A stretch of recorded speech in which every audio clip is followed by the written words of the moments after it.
máš takúto Alhambru a na prístrojovej deske ti svieti ABS-ko, bezpečnostný pás a airbag, tak pravdepodobne môžeme mať problém v tomto podvolantovom krúžku, takzvaný slimák, kde ho ideme meniť. Pri tomto vozidle je problém v tomto snímači originál. Vidíte, Volkswagen, takto tu už kolega rozobral volán. Keď to kolega doskladá, zapneme si budíky, aby ste videli, že nič nesvietí. Sledujte nás na Facebooku Q-Service Pneumar. Alhambra je dokončená, teraz tu ukážeme, či je všetko v poriadku. Na prístrojovej doske vozidlo nám takto krásne vrčí. Vypneme štartovanie.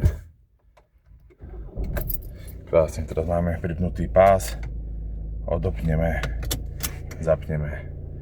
Kolega pri tomto vozidle išiel bomby. Sledujte nás na Facebooku Q-Service Pneumar.